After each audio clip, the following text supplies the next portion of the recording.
Patient improve हो रहा है तो मेडिसिन को रिपीट करना चाहिए या फिर वेट करना चाहिए। ऑर्गेनॉन के एफोरिज्म नंबर 246 में इस कंफ्यूजन का एग्जैक्ट आंसर लिखा हुआ है।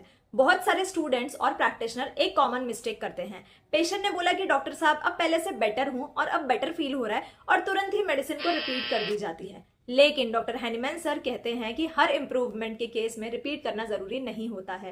डॉक्टर हैनीमैन सर का पहला गोल्डन रूल ये है कि जब तक पेशेंट कंटिन्यूसली और स्टेडीली इंप्रूव कर रहा है तब तक कोई मेडिसिन रिपीट नहीं करना चाहिए।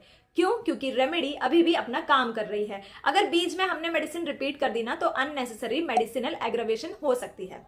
इमेजिन करो कि माइग्रेन का पेशेंट है, उसको हमने एक सिंगल डोज की मेडिसिन दी, हर वीक जो भी उसका हेडेक था वो कम हो गया है, एनर्जी बेटर है, स्लीप बेटर है और है ना उसका मूड भी अब बेटर हो गया है। तो अब आप क्या करोगे? रिपीट तो बिल्कुल भी नहीं, जस्ट वेट एंड वॉच। यही एफोरिज्म नंबर 246 का कोर मैसेज है।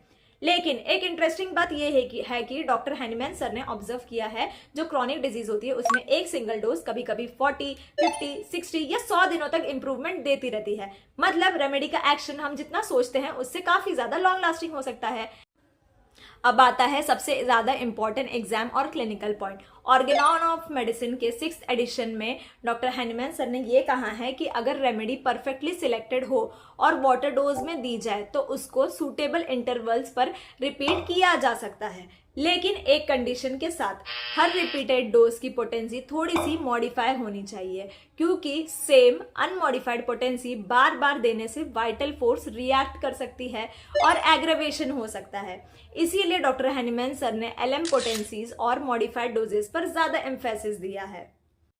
एक प्रैक्टिकल क्लिनिकल टेक अवे याद रखना, अगर पेशेंट आपका इंप्रूव कर रहा है then don't disturb the case. अगर इंप्रूवमेंट रुक गई है देन री इवेल्युएट। अगर रेमेडी स्टिल इंडिकेटेड है देन मॉडिफाइड रिपीट डोज को कंसिडर करो और अगर सिम्टम पिक्चर चेंज हो गई ना then new prescription. So students, एक लाइन में एफोरिज्म नंबर 246 को याद रखना है। इंप्रूवमेंट चल रही हो तो वेट करो, डिस्टर्ब मत करो। ऑर्गेनॉन के यही प्रिंसिपल आज भी सक्सेसफुल प्रिस्क्राइबिंग की बैकबोन है।